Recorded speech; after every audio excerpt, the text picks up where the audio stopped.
convidada está entrando também com um probleminha técnico, mas a gente já vai começar, tá? Tranquilo. Então, vamos lá. Vamos iniciar, então, a nossa roda de conversa sobre feminismos. Em primeiro lugar, explicar um pouquinho a ideia, esse título, né? Foi porque nós, conversando sobre feminismos aqui, sobre a questão feminina e a questão da mulher no mundo contemporâneo, aqui no nosso programa de pós-graduação em Arquitetura e Urbanismo, aqui da PUC de Campinas, percebemos que cada uma de nós, e até os rapazes aqui do programa, fizeram caminhos muito diferentes para chegar nessa questão de se posicionar hoje pela necessidade da luta pela igualdade feminina e pela justiça social, passa por isso, né? Foram caminhos muito diversos. Então, a nossa ideia foi hoje convidar essas pessoas maravilhosas que estão aqui para esquentar essa discussão. Eu quero, em primeiro lugar, agradecer muitíssimo aos... vou pegar aqui a minha cola. Agradecer muitíssimo aos alunos aqui da pós-graduação, que são a nossa equipe técnica. Em especial, vocês vão ver que interessante, o Gustavo Campos, que é um egresso, mestre aqui no nosso programa, que me animou muito em fazer essa discussão. A Júlia, nossa doutoranda, que está aqui na equipe técnica, o Lucas, que é o nosso técnico sênior aqui, mestrando aqui do programa.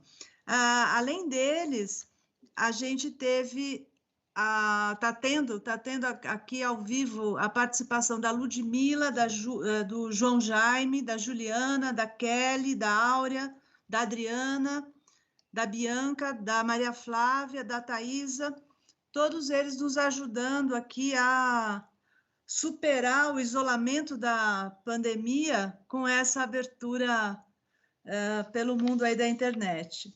Estou vendo a Cássia chegando aí. Oi, Cássia. E eu vou explicar rapidamente como vai funcionar para que passar a palavra para vocês, tá? A nossa ideia foi que cada uma de vocês já se apresente, né?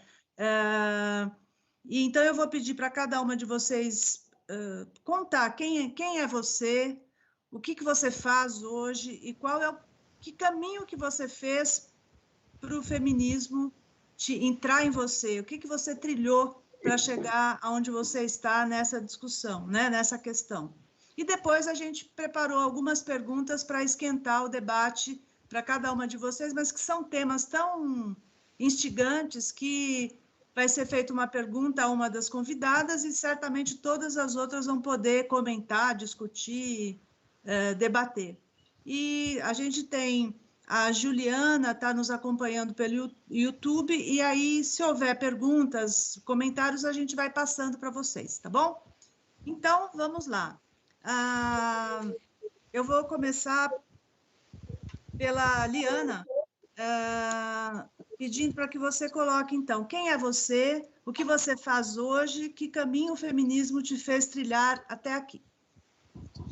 Boa tarde a todos, é um prazer imenso estar aqui, tanto compartilhando a minha experiência, mas eu tenho certeza que vai ser extremamente enriquecedor aprender com todos vocês. Eu sou natural do Rio Grande do Sul, e toda a minha formação acadêmica é em economia. Eu fiz graduação em ciências econômicas no Rio Grande do Sul, mestrado em economia em Minas Gerais e o doutorado em economia aqui em Santa Catarina, na UFSC, onde hoje eu sou professora do departamento. E sou hoje também uma das coordenadoras do recém-fundado Núcleo de Estudos em Economia Feminista. Eu acho que o feminismo, para mim, eu não tenho, na verdade, um momento da minha história em que eu tenha ligado uma chave e dito, eu sou feminista, de modo que eu vejo o feminismo me acompanhando desde muito cedo. Mas foi na graduação que, efetivamente, eu comecei a ter um interesse muito grande por estudar a história das mulheres e estudar, principalmente, como essas mulheres estão inseridas no ambiente em que eu trabalho, dentro da economia. E o que eu sentia, diferentemente da frase da Márcia Tiburi, que ela disse que o feminismo é o oposto da solidão, eu me sentia muito sozinha. mas não me sentia sozinha em relação às outras mulheres. Eu me sentia sozinha enquanto pessoa que estudava um tema que era pouquíssimo debatido no âmbito dos departamentos de economia e dentro das temáticas discutidas pela economia. Só que, ao estudar isso, eu acho que eu captei uma lente que ninguém consegue me tirar, que é ter um olhar mais amplo sobre a sociedade, no sentido de realmente reconhecer a diversidade das pessoas, especialmente das mulheres, reconhecer a importância que a liberdade tem na vida das pessoas, no sentido de realmente termos proposições que tornem as pessoas aptas e livres para escolher o que bem entender sobre si mesma, sobre seus corpos, sobre suas opções, mas principalmente o feminismo me ensinou muito sobre amor próprio, né? No sentido de reconhecer que cada mulher tem uma força imensa dentro de si e ela tem uma força de transformação muito grande. E muitas vezes, embora ela tenha sido invisibilizada, ela está aí dando a cara a tapa, está sempre em todos os movimentos, participando de tudo, às vezes de uma forma um pouco não tão potente, né? Mas ela está sempre nos bastidores, ela vai estar sempre presente. E principalmente, o feminismo me fez reconhecer grande parte do privilégio que eu tive ao longo de toda a minha trajetória e de que as conquistas que eu tive são mérito meu, obviamente, mas também são mérito de muitas outras mulheres que vieram antes de mim, que abriram espaços infinitos, às quais eu sou extremamente grata e sempre serei imensamente grata. E eu espero trazer isso também para as minhas alunas, para as pessoas com quem eu puder efetivamente compartilhar isso daqui para frente. Muito legal, parabéns.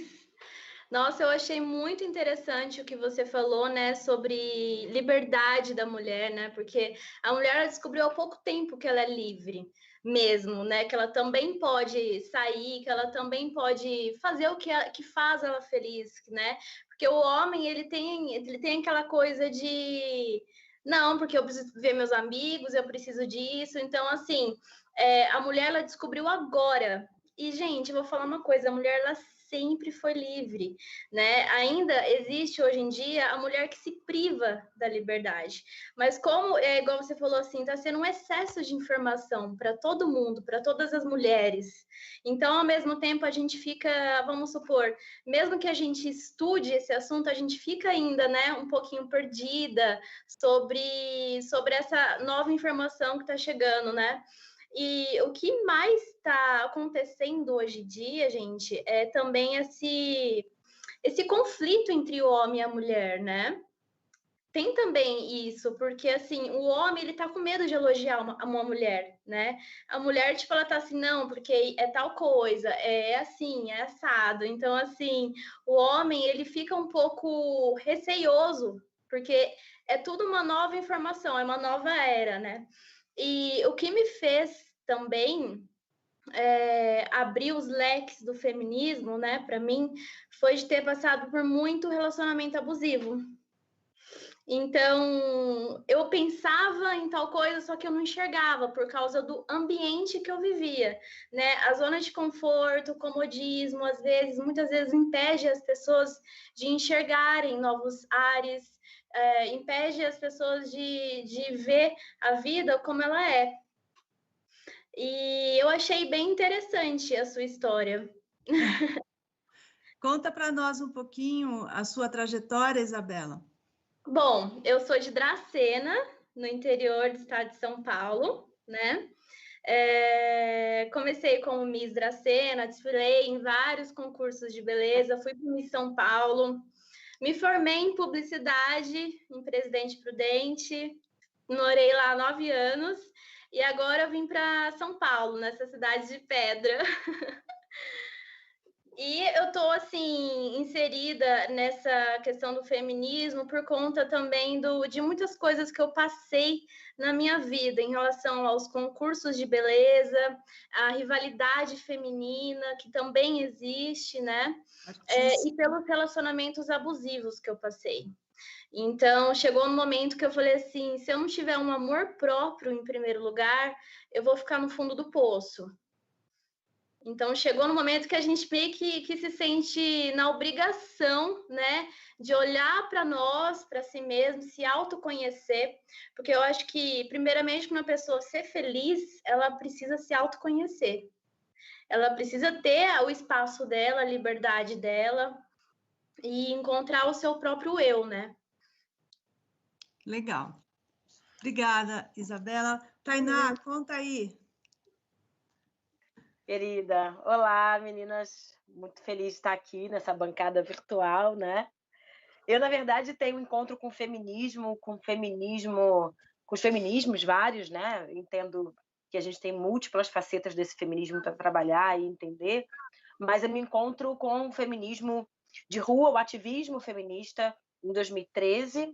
Me considero, me reivindico uma mulher da Primavera das Mulheres, nesse contexto de mudança de protagonismo e do papel das mulheres no ativismo aqui do Brasil, e aí participo de todos os grandes atos que se sucederam, né, ao longo dos anos, a partir dessa construção dessa primavera, Marcha das Vadias, Fora Cunha, PEC 181, o Ele Não, acho que de forma mais recente, né? E, claro, todos os 8 de março, que nos últimos tempos têm ganhado um volume tão grande quanto em outros ciclos, né? Se a gente pensar as feministas da Constituinte, se a gente pensar das marchas das mulheres lésbicas da década de 70, enfim, a gente está num momento muito vivo do feminismo brasileiro e sem dúvida alguma, isso se deve a mulheres potentes dessa nossa leva, dessa nossa fase do feminismo, que constroem de forma muito potente nas redes sociais, que acho que tiveram um papel também determinante para a construção dessa última onda, né? Por mais que eu não queira reforçar essa dinâmica de ondas, porque, de fato, o feminismo, as feministas têm um ativismo muito contínuo, né? Independente do protagonismo, não na mídia e tudo mais. A gente não gosta muito desse papo de ondas, não, mas acho que é importante a gente perceber que existem nuances e especificidades desse momento do feminismo ao qual eu participo, né? Mulheres que se auto-organizam, que reivindicam um papel de organização nesse campo progressista ou nessa esquerda, a gente pode dizer assim, que não vem dos partidos políticos, que não vem dos movimentos de mulheres organizados, vem das redes sociais, vem de páginas quase que orgânicas e espontâneas, e que vem despontando e construindo pautas muito específicas. Eu acho que nunca antes a gente teve uma discussão tão potente no protagonismo político de mulheres como a gente tem hoje nessa onda, né? Falar que, por exemplo, na onda constituinte, a gente assumiu um papel muito mais de bastidor, né? Claro que a gente tinha a bancada do batom, nós tínhamos mulheres parlamentares, mas a ideia de construir partidos de mulheres, a ideia de construir a própria Partida Feminista, que é o coletivo que eu integro, são movimentos muito recentes, que vêm, inclusive, não só numa onda no Brasil, mas numa onda mundial, com figuras importantes aí que são protagonistas desse cenário, né, de mulheres no poder. Então, quando a gente vê o sucesso que a Michelle Obama vem fazendo, né, com a sua autobiografia, a gente entende que tem uma demanda muito clara também na sociedade por mulheres que vocalizem o debate do poder, de construção de uma outra política, de uma outra sociedade. Acho que o modelo novo no pós-pandemia vem muito dessa construção das mulheres, né? Então, acho que essa onda ainda não acabou do que as mulheres andam fazendo. Legal, muito legal. Agora, vamos falar com a Cássia Oliveira. Cássia, conta aí, quem é você, o que você faz e como é que você chegou nessa quebrada aí do feminismo. Tá dando para falar?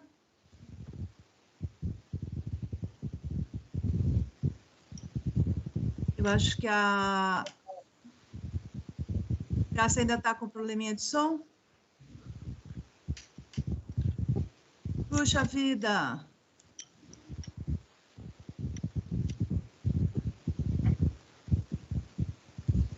Vamos ir.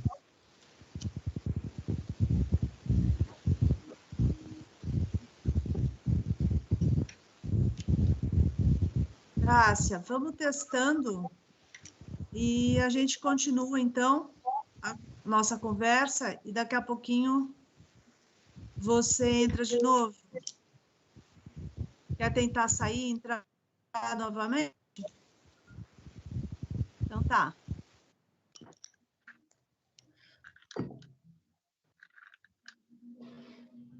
Bem, a Cássia Oliveira, que é nossa convidada aqui de Campinas, da cidade de onde está saindo onde estão saindo estas ondas aqui da internet, ela está com problema técnico e daqui a pouquinho vamos tentar novamente falar com ela. Então, eu vou começar o debate que a gente preparou aqui, perguntando para a Liana. Essa é uma questão que, para nós aqui, que procuramos entender, né, dentro da academia, através de pesquisas, de reflexões, né, como uma sociedade que tem 50% de homens, 50% de mulheres, com diversas opções sexuais, mas com essa composição, por que a opressão da mulher não incomoda os sistemas político-econômicos e até mesmo as democracias atuais? Queria que você explorasse um pouquinho para nós esse problema. Ok, um problemão, né? Eu acho que eu começo já um pouco criticando, eu acho que incomoda sim. Eu acho que, inclusive, quando a gente pensa justamente nesse ressurgimento que comentaram antes, assim, dessa nova onda, que eu acho que, eu concordo que a ideia de que a gente está vivendo uma tsunami feminista, eu acho que a onda de conservadorismo que vem contrária a isso é uma das grandes provas de que está se incomodando, assim, está se incomodando muito, né? O que eu acho que, na verdade, essa nossa percepção de que talvez não impacte tanto ou não tenha por dentro das forças políticas econômicas um intuito de transformação, eu acho que decorre justamente da rigidez que esses sistemas políticos e econômicos e o poder que domina esses sistemas políticos econômicos, que é historicamente colocado, né, como uma força que majoritariamente é de uma classe rica, formada por homens brancos, né, que detiveram o poder econômico e político no Brasil ao longo de basicamente toda a história recente, né, é uma força que é extremamente rígida. E como toda força, como todo poder, nenhum daqueles que fazem parte, que detém esse poder, quer abrir mão disso e repassá-lo para os outros que demandam o seu espaço, né? Por isso que a importância desses movimentos todos sociais de reivindicação de espaços de poder, não apenas entre as mulheres, mas entre as classes sociais, entre os movimentos raciais e toda essa interseccionalidade que existe entre os movimentos é tão importante, porque é a partir dessas mudanças e dessas demandas que efetivamente se começam a criar algumas fissuras nesse poder político estabelecido, de tal modo que é necessária a transformação.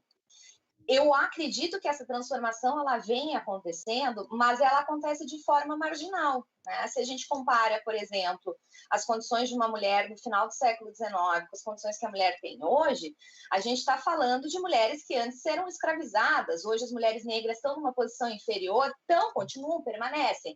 É uma transformação da situação de opressão, mas ainda assim a gente tem uma situação melhor comparativamente. O que isso mostra para a gente é que esse abismo é imenso e que ele está sendo, aos poucos, diluído, mas ele permanece. Então, é uma transformação que eu acredito que não aconteça em termos de uma geração apenas. Ela é um processo que está acontecendo. Então, quando a gente fala em transformação política e econômica, infelizmente, essa lentidão faz parte. Mas eu acho que, para além dela, tem um outro fator que é muito mais difícil de romper, que é a cultura, né? A estrutura cultural que dá sustentação a essa diferenciação de poder político e econômico na sociedade brasileira, ela coloca, por exemplo, como um empecilho a mais o fato de que a gente, mesmo tendo tido uma presidenta, isso não implica que efetivamente haja um ganho político de espaço pelas mulheres, né? E, curiosamente, ainda que o movimento feminista tenha começado e tido impulso a partir das reivindicações no espaço político, esse é um dos espaços em que ainda hoje a gente não a gente demanda, a gente ainda tem brigas homéricas em torno de como ampliar efetivamente a participação dessas mulheres, né? Então, eu gosto de uma frase da Josefina Álvares de Azevedo, que foi uma jornalista que escrevia em jornais no final do século XIX, completamente disruptiva, mas era uma mulher que teve acesso à educação, né, na época, e ela questionava justamente nesse momento, em termos de política, falava o seguinte: por que os homens que não administram nem a família se propõem a administrar as diversas famílias do Brasil? Isso não faz sentido algum. Então, por que a mulher não pode ter também esse espaço e efetivamente colocar em prática o que ela já faz, né? Então, eu acho que, na verdade, dentro dessa nossa mudança, dessas nossas dificuldades, a gente consegue avançar, mas a gente não pode ceder nessa luta, né? Eu acho que é uma luta que é constante, que deve continuar acontecendo, e assim como eu fico muito feliz que realmente esse movimento tenha crescido nos últimos anos e tenha sido um movimento muito mais inclusivo, né? Por mais que essas pautas identitárias tenham ganho, às vezes parecem que elas estão rompendo o que une o movimento feminista, e não somente feminista, mas todos esses outros movimentos. Eu acho que ela traz um debate que é extremamente importante, que é de colocar os sujeitos diversos como realmente reivindicando espaços que são deles também, e que precisam necessariamente ter representação, precisa necessariamente ter espaço econômico, precisa necessariamente ter espaço educacional. Então, eu acho que não sei se eu respondo, na verdade, mas eu acho que é um problema que, infelizmente, tem essa rigidez, mas que eu acho que a gente precisa continuar debatendo, continuar indo atrás, para que essas rupturas e essas falhas desse sistema, que permitem que a gente consiga ganhos, ainda que marginais, continuem efetivamente acontecendo, que a gente não tenha retrocessos, né? A frase da Simone de Beauvoir, de que a gente tem que sempre estar atento, porque qualquer momento os nossos direitos são eliminados. Eu acho que ela continua extremamente atual, para isso especialmente, né? Muito bom. Alguém quer comentar? Por que a opressão da mulher incomoda, não incomoda?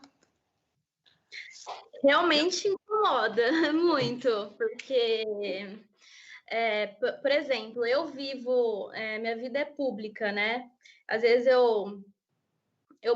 como minha vida é pública, eu percebo que como existem pessoas que são incomodadas. Ah, Isa, você morando em São Paulo, você está se bancando?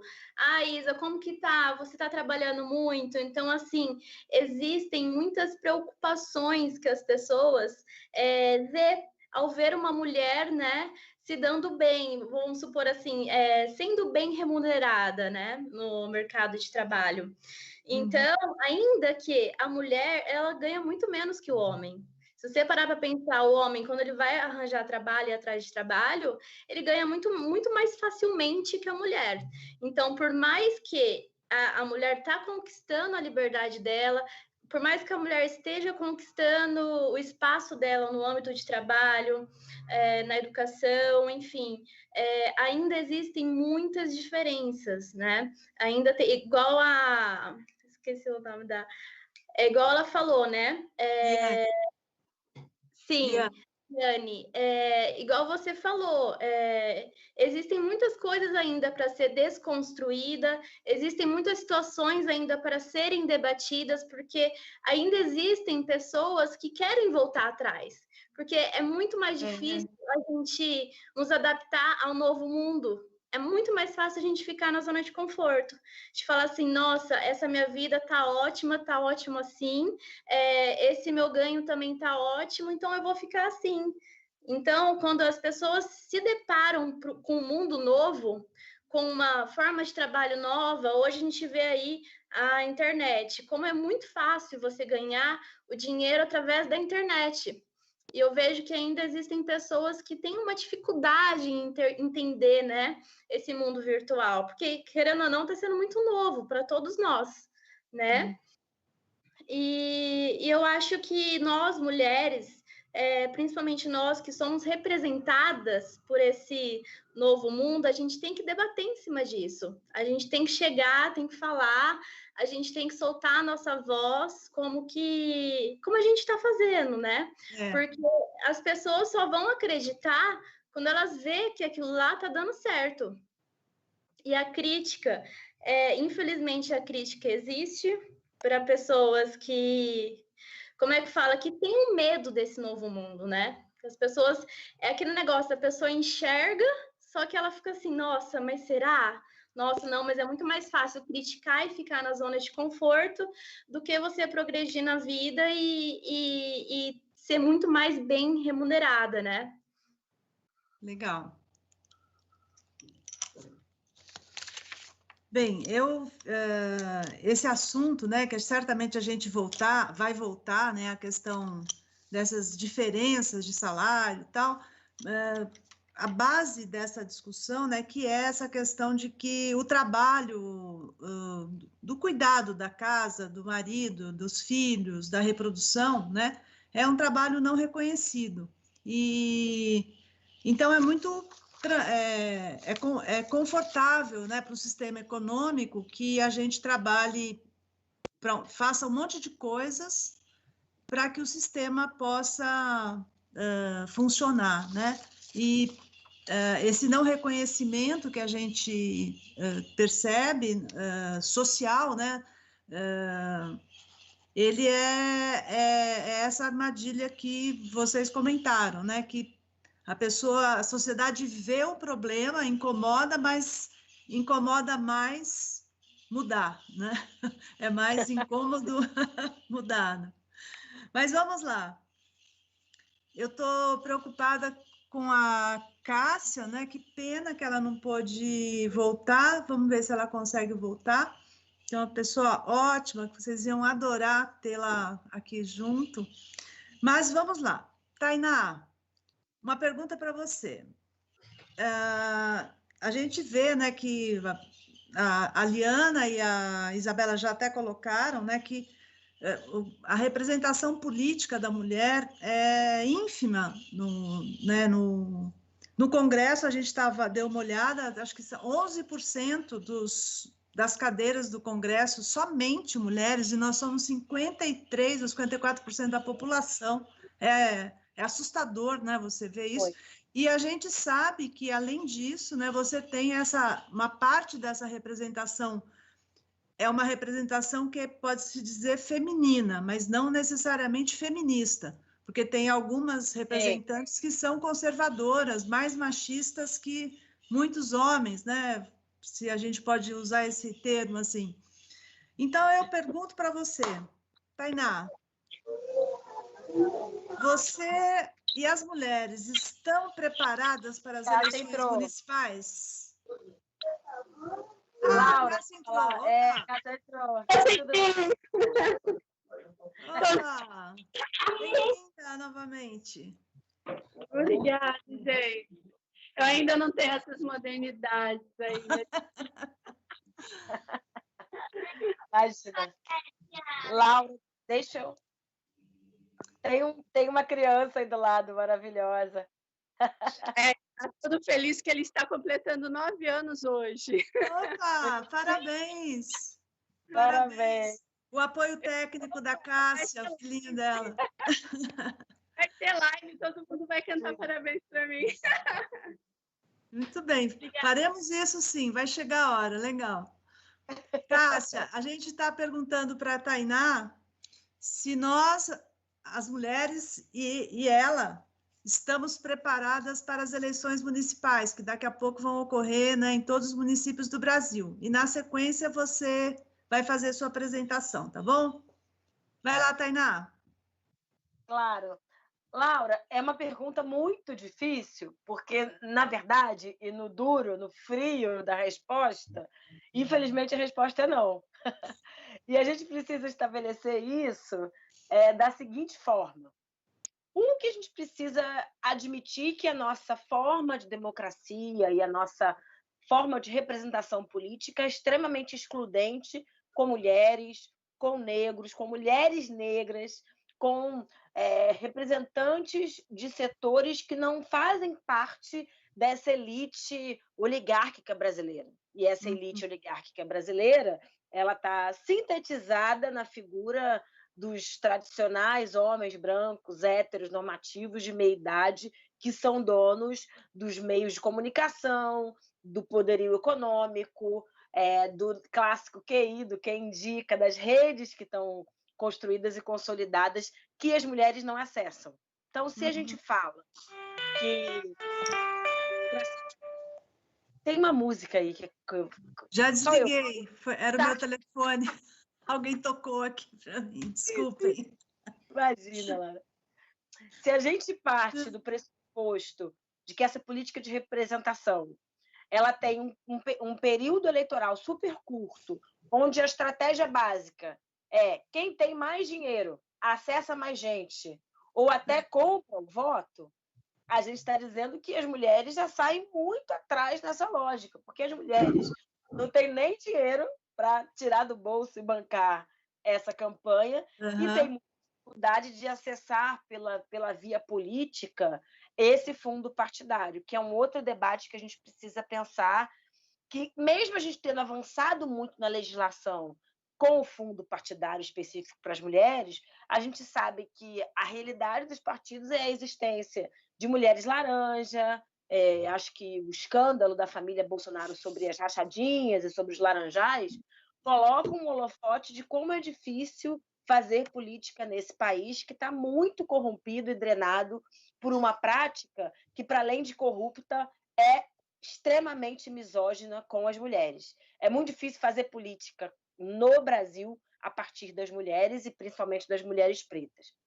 Isso é um debate do que está colocado enquanto estrutura da política, no geral, mas tem um pano de fundo que é mais do ponto de vista cultural e subjetivo, que é também fruto do machismo, que é a dificuldade de mulheres serem vistas como lideranças naturais, como lideranças possíveis de serem eleitas. Tá? A gente ainda precisa avançar muito nesse debate. Para além de toda a dificuldade da gente conseguir eleger uma mulher, e acho que a Dilma é a síntese disso, essa mulher, quando alcança esse poder, ela se torna muito mais frágil e vulnerável, porque a qualquer erro, a qualquer tropeço, a qualquer questão que aconteça com essa mulher, ela vai ser massacrada. Vídeo que acontece com mulheres tanto da direita quanto da esquerda. Peguei Dilma, mas a gente pode pegar Maria do Rosário, a gente pode pegar Jandira Fegali, a gente pode pegar as mulheres da esquerda e a gente pode pegar também exemplos que a gente tem visto acompanhado da direita. Joyce Hasselman tem sofrido sucessivos ataques, sendo uma mulher notadamente fascista, alinhada com o bolsonarismo, não tem nenhuma simpatia pelo fato dela ser de direita pelos homens, né? Ela apanha assim como as mulheres de esquerda. Não que eu esteja aqui fazendo uma defesa das mulheres fascistas desse país, mas o importante é a gente observar que o ódio às mulheres não tem campo político. A misoginia não vê campo político. Né? As mulheres são odiadas nesse exercício político, independente do polo que estejam, do PSL até o PSTU. Então, qual é o grande desafio? Como é que a gente estabelece uma outra cultura de construção desse feminino? Né? As mulheres no campo da política, elas estão dizendo subjetivamente que as mulheres podem estar no lugar que elas quiserem, inclusive nos espaços de poder e de decisão.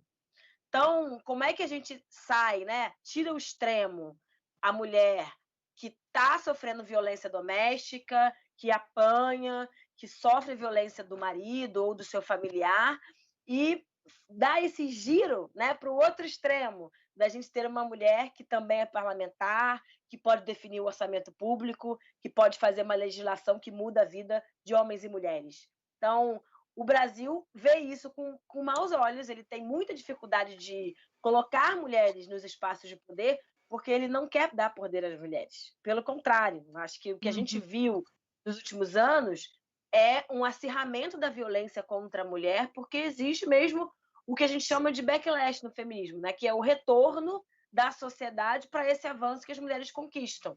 As mulheres estão cada vez mais entrando no mercado de trabalho, tomando espaço literalmente dos homens, e acho que a gente precisa discutir isso claramente. As mulheres entraram depois no mercado de trabalho, entraram depois com hiper e alta especialização, né? As mulheres têm menos doutorados e menos mestrados do que os homens, mas nos últimos 20 anos, na ampla maioria dos programas de pós-graduação, as mulheres têm maior nota e maior desempenho. As mulheres, quando acessam postos de trabalho, elas se saem melhor. Então, é claro, numa lógica subjetiva, os homens estão, na verdade, brigando literalmente pelo pouco espaço que têm. Então, a misoginia é resultado, o ódio às mulheres é resultado de um fato concreto que é a sociedade não quer se discutir, os homens não querem aprender e não querem dar espaço para indivíduos que, sim, estão se comportando melhor do que eles nos amplos setores. Então, é muito importante a gente perceber que essa quase guerra às mulheres, né? Vejo Damares construindo um discurso, né? A gente falou muito no pós-2018 da guerra cultural do Brasil, né? O novo conservadorismo, o neofascismo, vários teóricos aí tentando nomear o que é isso, mas eu vejo que, em relação às mulheres, sempre foi muito claro a tentativa de manutenção de controle, manutenção do espaço doméstico. Não à toa o Bispo Macedo, né, que é uma das grandes lideranças atuais do país, vocaliza e fala com maior naturalidade, Laura, que a filha dele não fez mestrado porque ela poderia se tornar a cabeça da família, e isso não pode ser permitido, né, nessa sociedade. Isso é um recado para que outras mulheres não disputem esse espaço de escolarização, não estejam, de fato, em espaços de poder no mercado de trabalho, e é isso que está no jogo, sim. Eu acho que no capitalismo, que a gente precisa falar concretamente isso, esses espaços institucionais e esses espaços dos altos postos de trabalho e comando estão servindo de estoque de reserva para uma elite que é branca, que é oligárquica, que é privilegiada e que não quer abrir mão. Então, a construção dessa senzalização que acontece com os negros, de forma muito clara, a partir do genocídio, a partir da negação do acesso, também acontece com mulheres de uma forma velada e colocada em outros parâmetros. As mulheres servem para outra coisa, servem para o espaço do cuidado, servem para a maternidade, servem para cuidar dos filhos. As mulheres servem para tudo, menos para ser chefes de empresa, reitoras de universidade, terem grandes salários, enfim.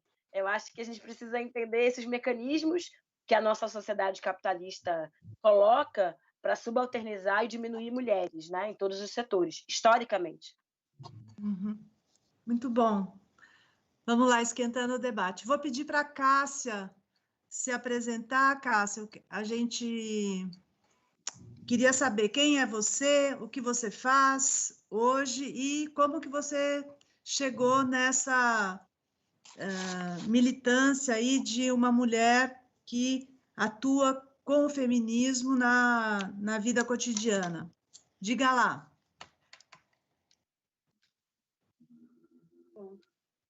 Bom, primeiramente, boa tarde.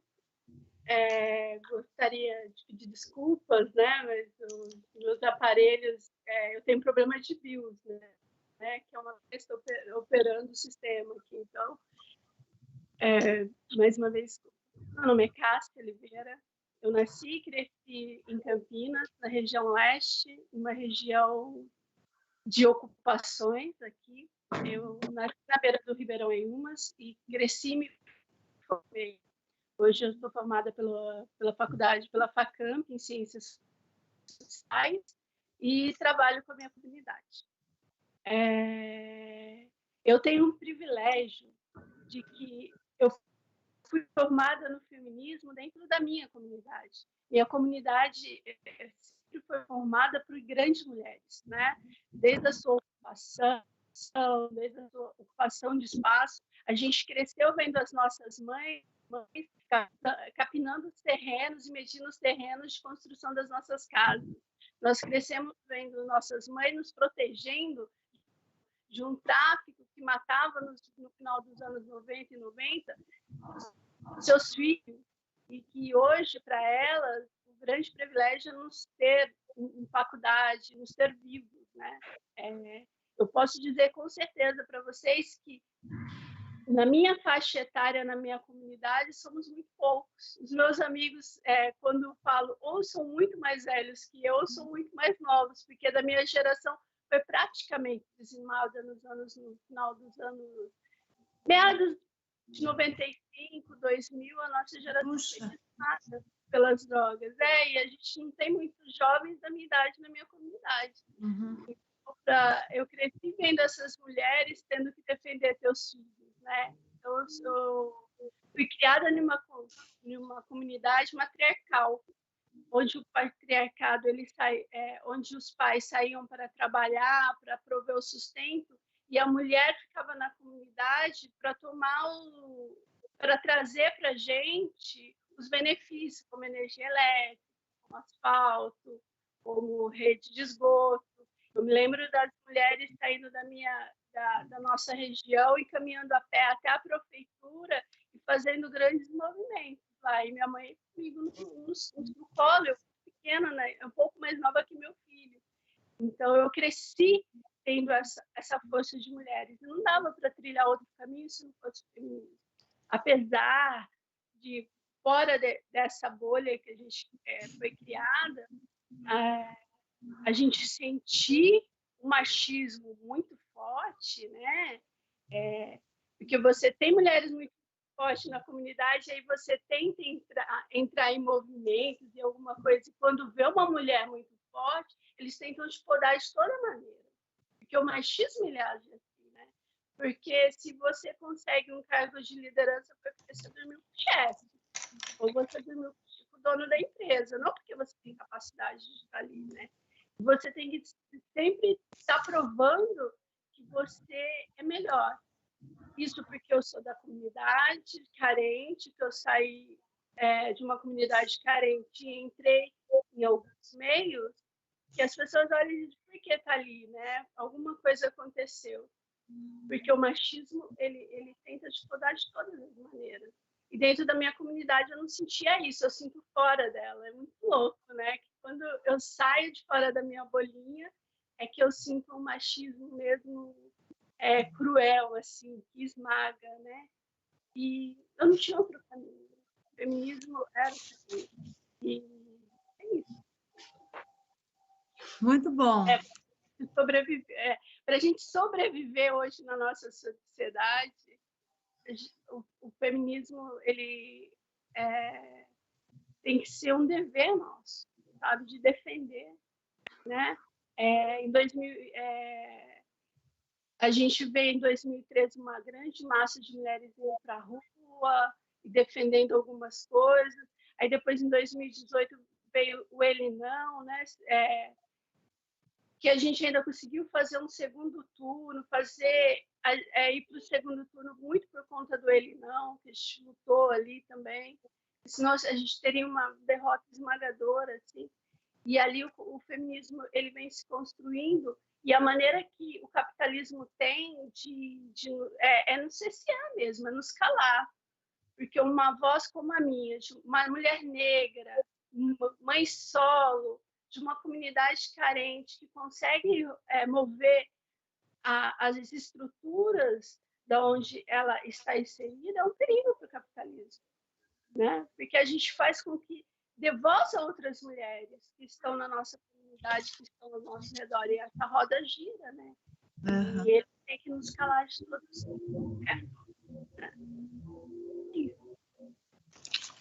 Muito bom, Cássia. Vamos esquentando aqui as coisas. Eu vou, então, esses temas que foram colocados, certamente a gente vai voltar. Eu vou fazer uma pergunta para a Isabela, de um tema que já apareceu, mas que eu acho que vai esquentar. E que eu acho que é muito importante para uma roda sobre feminismo colocar, que é o seguinte: pertencer ou não pertencer aos padrões de beleza impostos pela cultura patriarcal e pela mídia. Isso inibe a participação da mulher em atuação em grupos específicos?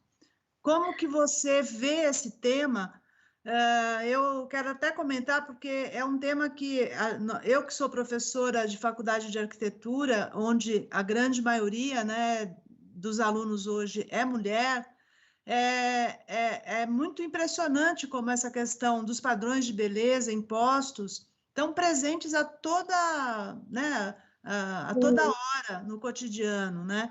Então, eu acho que é um assunto que a gente precisa, enquanto numa roda feminista, isso tem que aparecer. Vai lá, Isabela. Primeiramente, gente, que o padrão de beleza ele foi criado pela sociedade. Então, porque a mulher ser toda, né, ter bunda, ter peitão, ter uma cinturinha pequenininha. Então, tudo isso foi criado pela sociedade e também pela sociedade machista. Por quê? Existia aquele ditado, né? Nossa, quando o homem fala para a namorada, nossa, mas você é muito mais bonita que ela. Então, automaticamente, isso cria uma rivalidade entre as mulheres e cria também esse excesso, né, de beleza. Porque chega uma hora que, assim, sabe, nunca tá bom. Eu não tô vendo ninguém aqui na minha tela. Sim, então. E aí chegou no momento que hoje em dia você só vê pessoas que têm um padrão de beleza, mas na verdade a beleza ela vem de dentro. A beleza é o que a pessoa é, porque a gente aqui é só uma capa, né? E automaticamente esse padrão de beleza que também é criado pela mídia, porque hoje em dia a gente liga a TV, a gente vê que a TV ela dita uma regra automaticamente, né? Eu não assisto muito TV aqui em casa, eu ligo para assistir filme ou algo que me interesse muito, mas porque assim, toda vez que eu assisto a TV, eu percebo que aquilo lá me dita regras de como eu tenho que ser. Mas o que será que me faz feliz? Será que se eu for muito magra ou acima do peso, o que mais importa nas pessoas é que elas têm que ser mais felizes, né? Hoje em dia, o que eu mais vejo são pessoas infelizes falando, nossa, mas você está magra demais, ai, nossa, mas você está gorda demais. Mas será que aquela pessoa não está feliz? Será que ela realmente é feliz? Eu acredito que a pessoa ela tem que procurar a felicidade para ela, independente de como esteja o corpo dela, né? E como eu participei muito de concurso de beleza, eu cresci com esse padrão estético. Só que automaticamente, assim, minha cabeça virava. Por quê? Porque, nossa, a gente cresceu achando que era certo ter o cabelo daquele jeito. Mas isso tudo é uma regra que é imposta pela mídia, pela sociedade. É igual a mulher, ela cresceu achando que a outra mulher era uma rival dela, né? Então, hoje em dia existe muito essa política de cancelamento da internet, onde a gente vê pessoas julgando um ao outro, apontando o dedo e falando assim, olha lá, você é uma pessoa tal. E aí, essa pessoa que cancela o artista ou que cancela o próximo, automaticamente exala o ódio gratuito. Então, essa pessoa também está errando, né? É uma política de cancelamento muito forte, que eu acho que o ser humano tem muito ainda para aprender, para evoluir também, né? Tanto que eu falei em relação aos homens, como que eles estão enxergando essa nova era das mulheres, né? Em relação a olhar e abrir vários leques, né? Porque a mulher, ela tá tão livre, tão assim, sabe? Paz e amor, tô livre, que isso tá incomodando o homem. Só que o homem não tá sabendo como lidar com isso. Então, para alguns homens, isso está sendo um problema enorme. Então, uma coisa que eu ressaltei bastante nas minhas redes sociais é de que os homens, principalmente, né, todo mundo, todos nós, né, precisamos da informação, porque a informação vem primeiro, a informação vem antes da mudança de comportamento. Porque às vezes, se a gente quiser mudar de comportamento e não ter informação, a gente acaba, né, agredindo, machucando o próximo. Então, esse padrão estético, eu acho muito, não existe um padrão na realidade. Tudo foi, assim como a cultura foi criada pela sociedade, o certo e o errado também foi criado pela sociedade, né? Legal. Esse tema é um tema que eu acho que todo mundo vai querer fazer algum comentário. Querem fazer agora? Ou passamos para frente? Podemos. Então, vou fazer uma pergunta para a Cássia. Já está com os motores quentes aí, Cássia. Que é essa, você tocou um pouco nisso, né? Esse histórico dos movimentos populares, das comunidades aqui em Campinas, em que você tem uma grande atuação, e a gente percebe justamente que a presença das mulheres às vezes, até como liderança, nos movimentos populares tem sido crescente, né? E é bem notável isso. Diferente dos espaços de poder institucionalizados, né? Seja na estrutura econômica, seja, como a Tainá já explicou bastante, né? No poder político, executivo, legislativo, judiciário. Essa questão do espaço da mulher nos movimentos populares, por que você acha, Cássia, que isso tem acontecido? Bom, primeiro que a Tainá foi perfeita, né, quando ela disse dos espaços. Hoje aqui na Prefeitura de Campinas, na Câmara Municipal de Campinas, são 33 vereadores, Tainá. Só temos uma mulher e um negro. Se você andar em todos os movimentos sociais, na sua grande maioria, olha, vamos começar lá atrás, tarifa zero. Se você fosse nos movimentos em Campinas, você via que a sua grande maioria era mulher. Aí você vem chegando, depois, como eu disse, no Ele Não, ninguém solta a mão de ninguém. A grande maioria de mulheres, a grande maioria de liderança. Se você for hoje teve um movimento que eu não pude, porque eu estou aqui, né, com vocês em Campinas, mas de uma reintegração de posse do Nelson Mandela, onde são 250 famílias morando e que o nosso prefeito vai fazer a desocupação desse espaço. Nossa! E a gente está numa briga lá para que o Nelson Mandela continue, pelo menos até terminar a pandemia, porque essas famílias não têm para onde ir, elas já vieram de um processo muito doloroso, e foi um espaço que eles ocuparam e que teve reintegração de posse, e eles já ficaram na rua e aí conseguiram esse novo espaço, novamente vão para a rua, meio a uma pandemia. E 80% das pessoas que estavam lá eram mulheres, né? Por que isso? A nossa sobrevivência, né? Porque na ponta da pirâmide somos nós que estamos. E o mais incrível, nós estamos no alicerce dela também. Nós somos a ponta e somos o alicerce, né? A ponta, porque é a mulher que leva o filho na escola, então é ela que vai ter que brigar por uma educação de qualidade, porque o filho dela que vai estar lá, ela depende daquele estudo para que seus filhos possam se formar pessoas de bem e possam ter uma formação decente, digna. É ela que precisa de uma moradia para morar com dignidade, para ter dignidade para a tua família, já que somos arrimo de família hoje. Somos nós que precisamos de saúde com qualidade, que as pessoas que vão usar respiradores hoje tenham pelo menos a anestesia para ser aplicada. Então, somos nós somos essa ponta e somos também a base de toda essa pirâmide. E aí, a conta parece que não fecha, né? A gente está em todos os movimentos, mas a gente não consegue chegar no espaço de poder.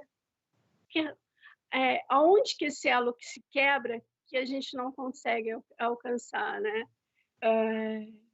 Hoje as mulheres estão tão desacreditadas que o TSE tem um grande número de homens candidatos em Campinas e é uma baixa de mulheres. As mulheres não querem se envolver, elas não querem fazer parte disso.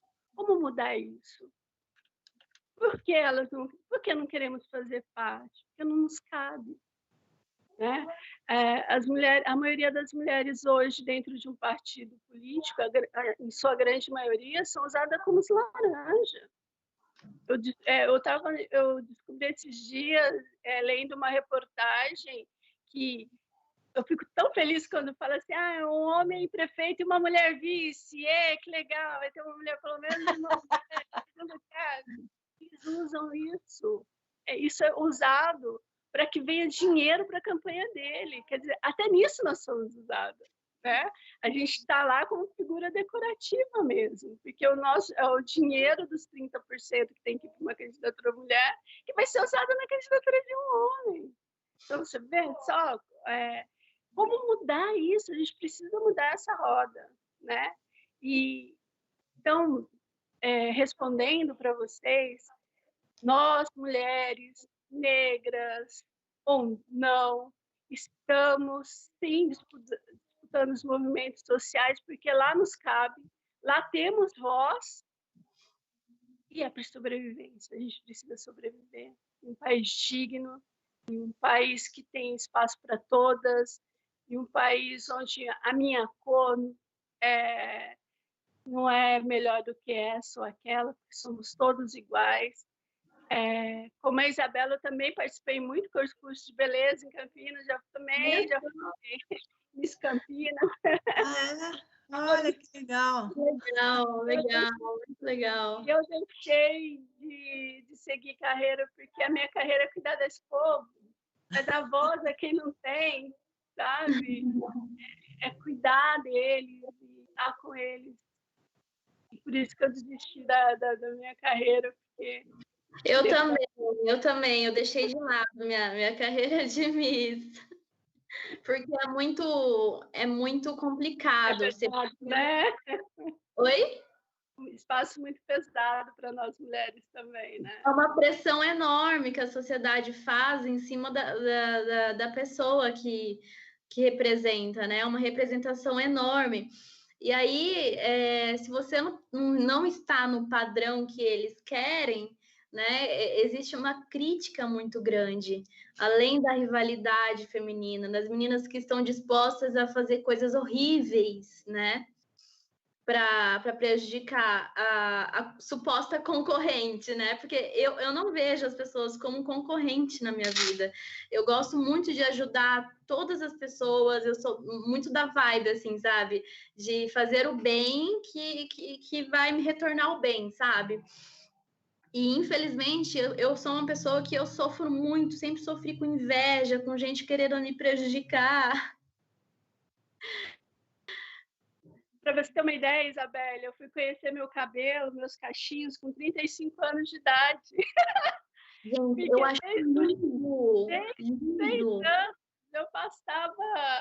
nos meus 6 anos não tinha essas químicas progressivas, não, era uma chapa quente, que se você desse uma mexidinha, queimava todo o teu couro cabeludo, sabe? Isso bem, cara. Sem respirar, não é sem nada. Você passou Meu Deus!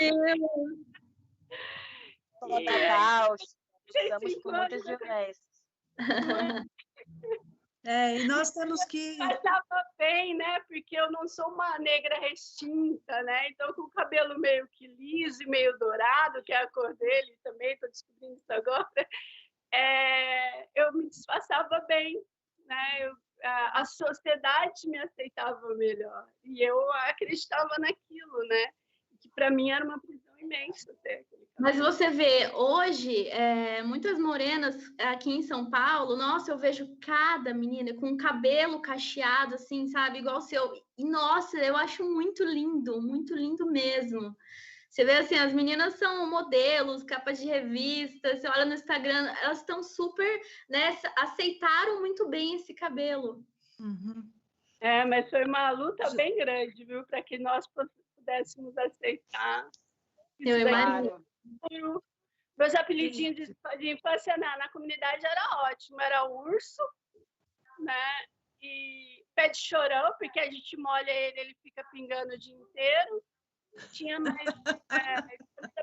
O povo me chamava de loira burra. Quando eu era menor. Gente, eu vi Posso responder uma pergunta aqui? Então, justamente, a gente está com algumas perguntas, né? Pode sim, Isabela, sobre essa questão. Tem dois comentários aqui. Um sobre essa questão da aparência e da aceitação, que tanto a Cássia quanto a Isabela já comentaram um pouco, mas eu acho que é uma discussão importante. E a outra é a questão das redes sociais, que cada vez mais importantes, e a questão da apresentação do corpo, né? De como essa onda de exposição dos corpos e do uso da própria mídia, da internet sobre isso, né? Como que você vê? E as convidadas também podem, as outras convidadas também podem comentar aí na sequência. Vamos lá, pode falar, Isabela. Eu acho que as redes sociais ainda estão explorando muito pouco, né, essa onda de exposição de corpos reais. Você vê que existe, só que ainda é algo que está começando agora a inserir na sociedade, né? No meu Instagram, eu não sei se foi essa pergunta, né? Mas eu não gosto de ficar utilizando muitas edições nas minhas fotos. Eu acho que as pessoas têm que se aceitar do jeito que ela é. Eu até fiz um stories falando ontem na minha orelha, que ela é grande, que eu fazia assim, sabe? Então eu falei assim, gente, socorro, eu vou entrar na faca. Então, mas eu tô errada, porque o certo seria também eu me aceitar, ou eu não tô errada, porque as pessoas têm que ser felizes. Então, se eu fizesse uma cirurgia, por que não, né? Eu vou se tornar feliz também, liberdade de expressão. Então, as redes sociais, ela está explorando ainda muito pouco esses corpos reais. A gente está começando a sair da bolha agora. Então, é difícil, tanto para a pessoa que não é pública, você vê hoje que existe vários perfis privados. Por quê? Porque a pessoa tem medo de deixar o perfil em público, né? Não, mas será que vão fazer alguma coisa, né? Enfim, só que todos nós somos influenciadores. Então, desde que a gente tenha 100 seguidores, se a gente incentivar 50 pessoas, já está ótimo. Às vezes tem artistas que têm 1 milhão de seguidores, só que não incentiva ninguém. Por quê? Porque não tem conteúdo, não gera conteúdo. E hoje em dia, todo empresário, seria interessante deixar o perfil aberto. Por que não, né? Cada um sabe, se a gente trabalhar em cima, a gente tem um poder enorme por nós. Não precisa ser um artista para influenciar as pessoas. Nós também influenciamos, e a gente pode influenciar pelo bem, sabe? Começando a postar coisas positivas, todos os dias alimentar conteúdos nas nossas redes sociais. Então, ainda eu acho que as redes sociais é pouco utilizada em relação a essa vida real, né? Hoje em dia a gente sofre muitas ilusões no Instagram. Chegou no momento que eu vi várias amigas ter bolsas caras, enfim, usar diversas marcas, né, blogueiras, enfim, eu perguntava por que ela pode ter e eu não? O que acontece, né? Por quê? E aí chegou no momento que, quando eu mudei para São Paulo, eu tive uma insatisfação tão grande com a minha vida, sabe? Eu estava gastando mais do que eu podia. E aí, agora eu estou num apartamento mais simples, né? Bom, depende do simples, da visão de cada um, né? Da vida, da cultura, enfim. Mas eu estou mais feliz. Por quê? Porque eu não estou passando aquela dor de cabeça todo final de mês. Então, chegou no momento que eu falei assim, gente, calma, eu vou passar uma vida real nas minhas redes sociais, do que eu realmente sou, do que eu realmente posso ter e do que eu quero conquistar lá na frente, né? O que eu quero ser lá na frente não significa que eu vou sair atropelando tudo, comprando bolsas caras, e que isso também não é sinônimo de felicidade, não é sinônimo de tipo assim, estou bem na vida, né? Porque eu acho que a nossa felicidade tem que prezar em primeiro lugar o caráter. Então, assim, a rede social, ela vende uma ilusão muito grande, que a gente não sabe o que está por trás da vida pessoal de cada artista. A Flávia Rossi fez uma pergunta que acho que tem super a ver com o que a Isabela falou, e eu vou pedir para vocês comentarem. Ela pergunta o seguinte: o capitalismo não quer mulheres felizes. Vocês concordam com isso? E eu aproveito para esquentar, que vocês esquentem aí o debate, porque eu acho que é uma questão muito, muito importante, né? Tanto o homem quanto a mulher, a questão da competitividade, da necessidade dessa indústria do consumo, dessa visão de que o outro, você se vê através do outro e não através de si mesmo, né? O que vocês acham disso? O capitalismo não quer as mulheres felizes. Vocês concordam? Liane, começa. Então, eu acho que se ele puder vender remédio, que ela estiver triste, ele vai estar ótimo, né?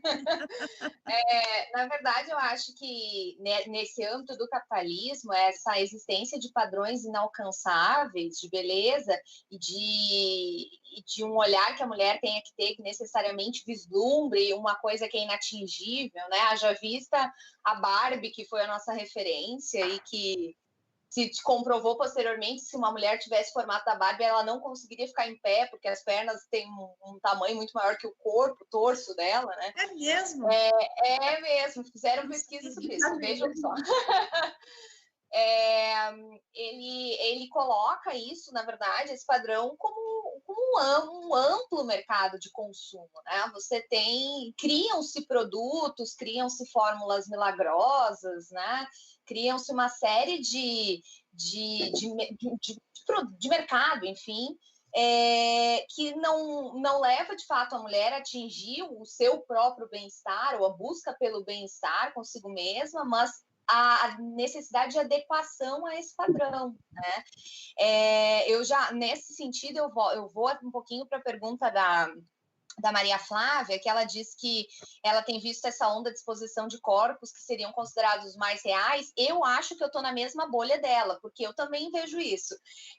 Eu acho que é sensacional, assim, é um movimento que, na verdade, preza muito por essa questão da mulher escolher o que lhe convém, o que ela considera efetivamente bonito. Claro que isso é muito marcado por fatores culturais, né? E a gente tem que se descolar um pouco dessas construções de mulheres perfeitas, né? E realmente reconhecer belezas em diversos tipos de mulher, mas principalmente a defesa de que esse bem-estar e dessa felicidade está acima de qualquer outra coisa, né? Então, eu acho que o capitalismo, na verdade, ele tende a se aproveitar justamente dessas diferenças também, né? Porque se antes, por exemplo, você teve esse movimento todo do reconhecimento do cabelo verdadeiro, que é sensacional, porque antes todo mundo tinha cabelo liso, né? Independente se era negra, branca, todo mundo com cabelo lisérrimo, né? E era o padrão. Hoje em dia, essa diversidade imensa que tem, que eu não posso falar pelas minhas amigas, mas eu acho que elas podem falar muito melhor sobre isso. Você não tinha quase produtos específicos para cabelos negros, né? Para cabelos cacheados, para o cacho em si. Hoje você tem uma gama de produtos para isso, né? Então o capitalismo ele vai se aproveitar disso também. Ele não é bobo, nem um pouco bobo, né? Os empresários estão aí notando toda essa diversidade e criando mercados para isso. Tá aí a moda plus size, né? As marcas ampliando um pouco mais isso. Então, eu acho que ele vai... Eu acho que ele, na verdade, ele quer se beneficiar de todas essas ondas, né? Não, nem para feliz, nem para triste. Ele vai na onda. Vai na onda. Gente, o tempo passa, voa, né? Aqui na internet, né? A gente já está há 1h15 conversando, mas tem aqui diversas perguntas. Eu vou fazer algumas perguntas para não deixar e pedir para vocês fazerem os comentários e a gente tentar ir fechar. Que uma pena, a gente precisa fazer uma outra um outro momento disso, né? Já tinha uma pergunta guardada aqui, que é sobre o homem. Pode o homem ser feminista? Como é que está a situação da mente masculina, né, da posição masculina que não quer ser conservador, né, que não quer atuar opressivamente, né? A outra questão é sobre a cidade, sobre a questão da agenda urbana e como a gente deve se colocar frente a isso, né? E aqui tem uma pergunta para a Liana também, que existe algum estudo sobre números da economia no Brasil, a economia movimentada por mulheres, onde conseguir esses dados, né? Eu acho que vai valer a pena você comentar essa questão do trabalho, né, e da atuação da mulher. E há muitas preocupações aqui de mulheres brancas. Olha, como mulher branca, tenho medo de invadir o lugar de fala das mulheres negras. Como mulheres brancas podem auxiliar na luta do feminismo negro? As mulheres têm normalmente dupla, tripla jornada em razão das demandas da casa do filho e dos filhos. Como você enxerga o impacto da pandemia na produção das mulheres, inclusive das mulheres da área acadêmica? Então, são muitas questões, eu vou pedir para vocês tentarem... Isso, mas vale a pena a gente marcar uma próxima, pessoal. Mas vamos lá. Posso começar? Qualquer uma de vocês, fiquem à vontade. Pode ir, Tainá, pode ir. Tá. Acho que o gancho sobre o debate de como eu, mulher branca, né, posso construir um feminismo interseccional, colocaria assim essa pergunta. Acho que a primeira coisa é reconhecer do seu lugar de fala, mas também o seu papel enquanto sujeitar social, né? Que lugar você está e como você pode incidir, de fato, nos processos de transformação. Eu vejo muito mulheres brancas não discutindo privilégio e construções de privilégio e até o seu silenciamento e ausência de debate em relação a isso, né? Mesmo mulheres do ativismo, mulheres que se reivindicam feministas. A gente precisa mudar padrões de comportamento e padrões de sociabilidade, né, meninas? Sem dúvida alguma, não dá para a gente se dizer feminista e querer pagar meio salário mínimo para empregada doméstica que trabalha 7 dias por semana na minha casa, né? Não dá para a gente sequer ter uma babá e sequer saber onde essa babá mora, como ela mora e por que se tem uma babá, né? Em no século XXI, 2020. É muito mais difícil a gente entender as entranhas do sistema e como a gente está errado e assim produzir formas de modificação. Então, assim, vejo muito que o pós-Covid ele está centrado em como a gente vai eliminar as desigualdades sociais, né? Entre homens e mulheres, entre mulheres e mulheres, como é que a gente não torna mais perto e mais próximo as condições de vida de todos esses atores e atrizes que estão na sociedade. A gente viu com certa normalidade a morte do menino em Recife, né, nas Torres Gêmeas. O filho de Mirtes, acho que todo mundo viu, a criança que foi abandonada do 9º andar, e acho que nesse mundo ideal, né, dos vários feminismos e dessa outra sociedade, isso não vai ser ponto comum. Não teremos mulheres brancas fazendo a unha enquanto mulheres negras passeiam cachorros dessas mulheres brancas que estão fazendo a unha. Então, na minha sociedade, na sociedade ideal, onde as mulheres têm direito a bem viver e a vida, esse tipo de acontecimento vai ser entendido como barbárie, como crime hediondo, e haverá, de fato, uma provocação coletiva, né, sobre como a gente constrói as nossas novas estruturas sociais. Eu penso muito nisso. Então, o lugar de se pensar, enquanto eu, mulher branca, como eu posso contribuir, passa por esse micro entendimento de da onde se está e aonde eu quero chegar, né? Hoje eu posso ter isso, essa estrutura que me permitiu acessar a universidade, que me permitiu acessar os espaços de formação, de conhecimento e de padrão econômico, mas eu trabalho cotidianamente para que a universidade seja pública, que todo mundo tenha creche, que eu tenha creche pública e não precise ter uma babá. Acho que essas novas relações precisam ser pensadas, né? Acho que é por aí. Legal. Liana, toda hora a gente muda seu nome, né? Normal. Então, eu vou tentar juntar um pouco na minha resposta várias perguntas que apareceram aqui. A primeira que você fez, eu acho que homem não só pode, como deve ser feminista. Eu acho que não é um movimento, eu acho que é um movimento que necessita da participação de todos, né? Porque se a gente pensar que eu acho que o feminismo, de uma forma geral, ele não quer uma reversão, né? Virar e agora passar as mulheres a dominar o espaço, não é esse o objetivo, né? Então, eu acho que parte dos resultados desse movimento vai depender de uma política de conciliação entre homens e mulheres, né? Eu acho que o homem não é inimigo das mulheres. Eu acho que a estrutura machista, ela permeia homens e mulheres de formas equivalentes. Claro que os homens têm esse privilégio de ter algumas benesses nesse processo, de se beneficiarem em algumas medidas, mas eu acho que ele é extremamente importante dentro do próprio movimento feminista, e eu sempre vejo ele como parte disso também. Pelo menos na minha interpretação, ele é meu aliado nesse processo, embora, obviamente, ele tenha que reconhecer que o espaço dele é de privilégio, né? Com relação a essas discussões em torno da dupla jornada, eu acho que, inclusive com uma pergunta falando sobre essa questão de...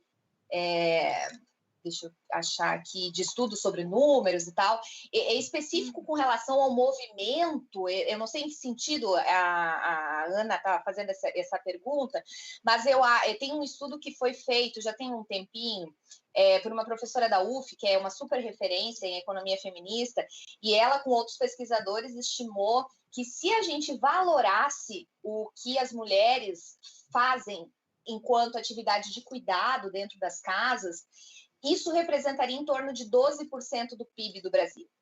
Então, nossa, é uma riqueza que é completamente invisibilizada. E justamente por ser invisibilizada, isso vai impactar diretamente nas políticas públicas enquanto você não tiver mulheres fazendo políticas que tenham esse olhar feminista, né? Afinal de contas, enquanto você tiver homens legislando sobre creches, homens legislando sobre licença maternidade, você vai ter uma reprodução de um olhar que ignora completamente as experiências femininas. E é interessante que, se tem algum ponto positivo da pandemia, é justamente porque a pandemia permitiu que as pessoas reconhecessem as residências como um espaço de produção e reprodução, e vissem quão difícil é essa conciliação das atividades domésticas com as atividades produtivas, né, do que se considera como produtivo dentro da economia.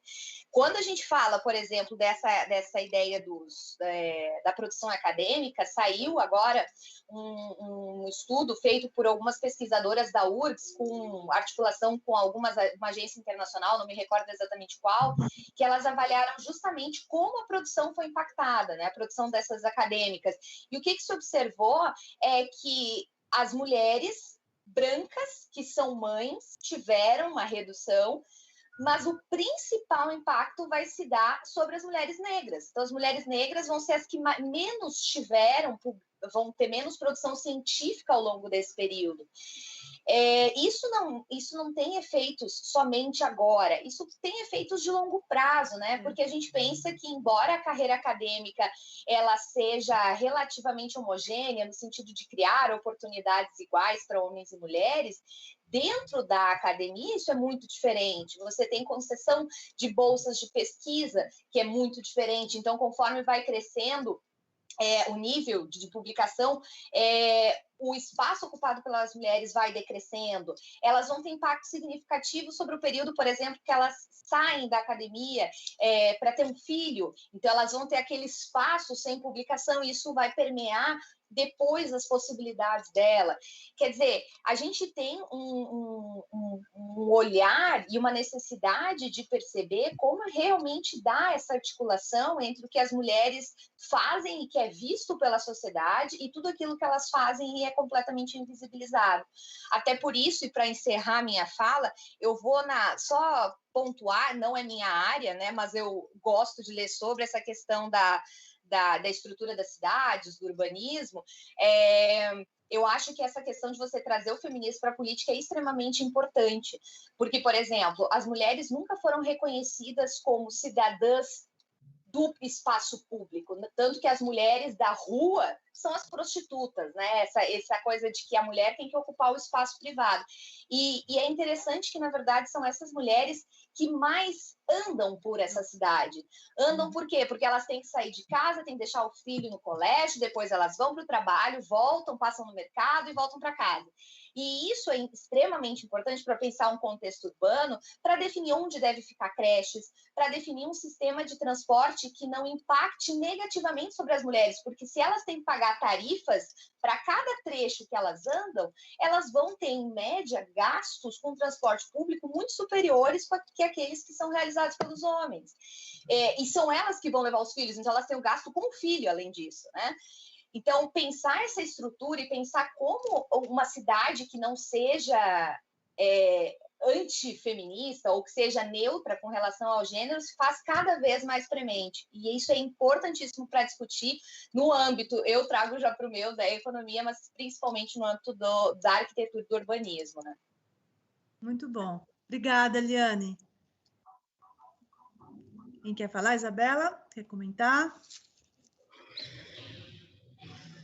Não, eu tô tranquila. Eu acho muito interessante todos os assuntos que abordaram, né, em relação ao homem ser feminista. Eu acho que a gente está numa era em que o homem que precisa dar atenção ao feminismo, né? Se fosse ao contrário, né? Será que a mulher não deveria... Se fosse, por exemplo, invertesse os papéis, a mulher deveria dar atenção aos homens. Só que a gente está num momento em que os homens têm que dar atenção a isso. Então, ser feminista, eu não acho isso um problema. Enquanto eu vejo que muitas pessoas olham isso, nossa, ela é feminista, e olha isso como um problema na sociedade. Só que não é esse monstro como muitas pessoas enxergam, né? A gente ouve críticas, muitas críticas por ser feminista, né? Eu acho que esse assunto a gente nem comentou aqui sobre isso, mas eu acho que a gente está num momento de extremamente importância ao feminismo, da gente olhar uma visão como um todo. Não é porque eu sou também feminista que eu vou julgar de uma forma negativa o homem. Eu acho que tudo é conversando, tudo é falando de uma forma sem ofender o homem, sabe?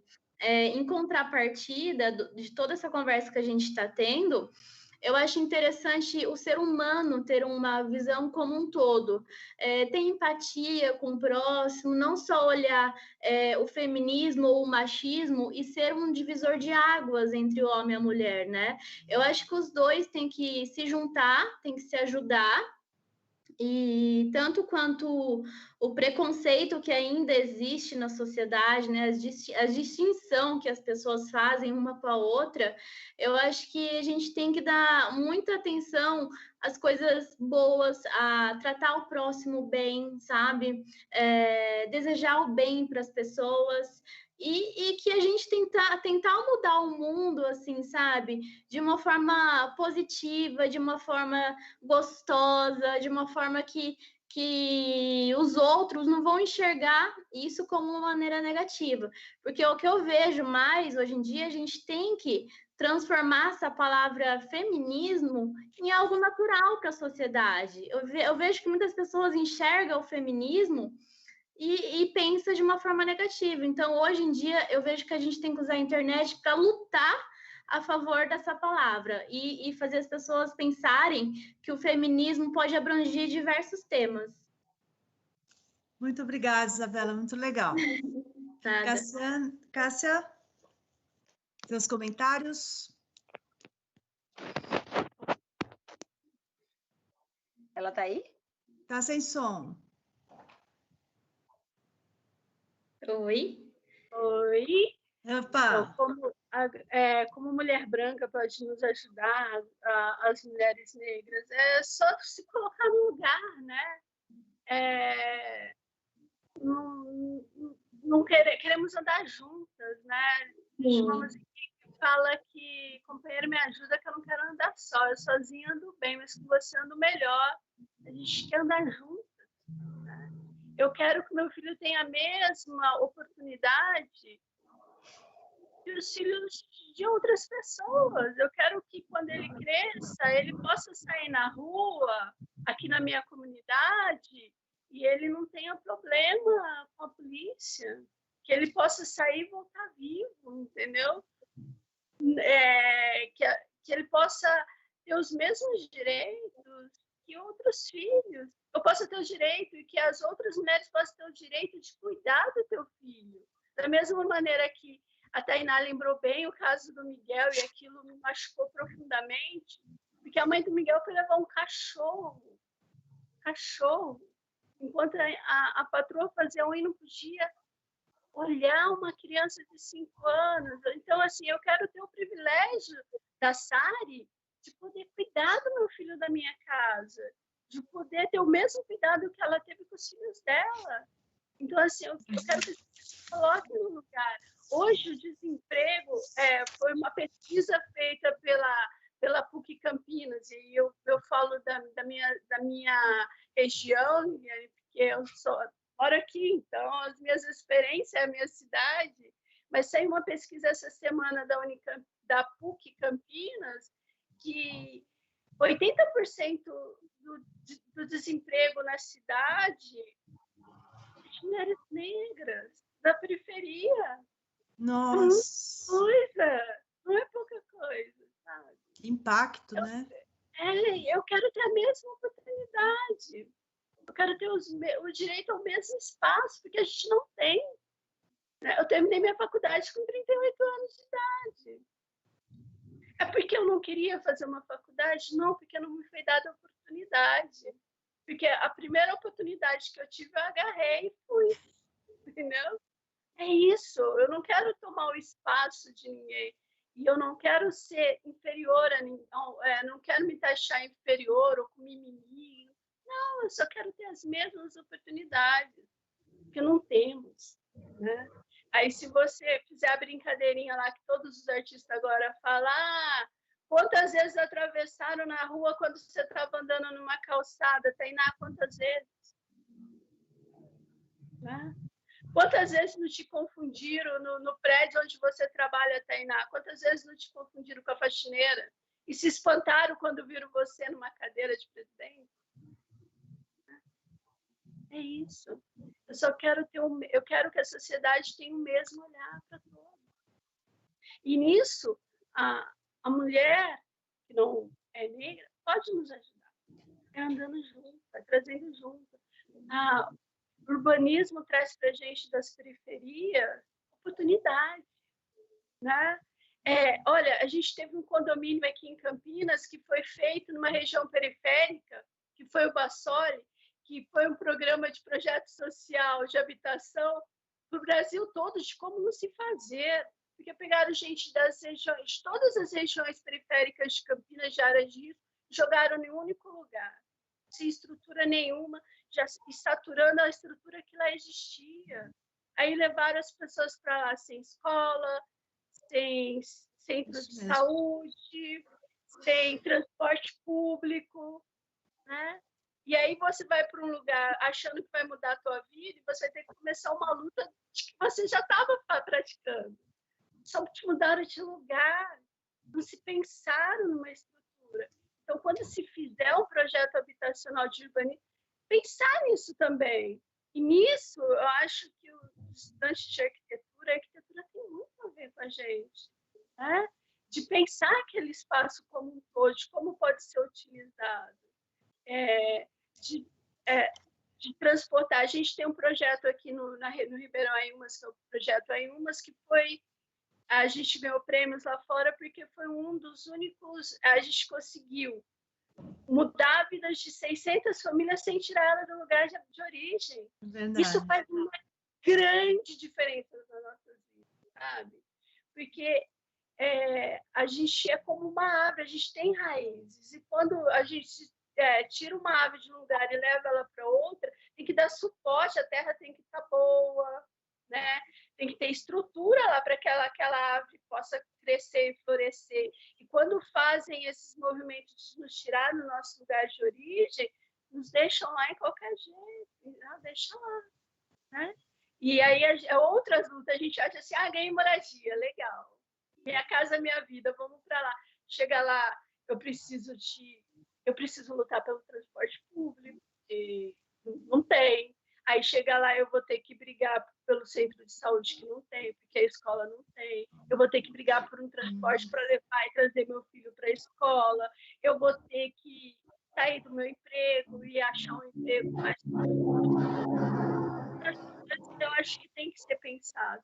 O urbanismo, para nós, pessoas periféricas, faz uma diferença imensa, né? De como chegar para casa e chegar seguro em casa, pelo menos para nós que somos mulheres, né? Uma rua escura, a gente tem medo. Depois das 10 horas, sei lá, mas o povo da periferia depois das 10 horas não sai de casa. Nós mulheres não saímos de casa depois das 10 horas porque nós temos medo.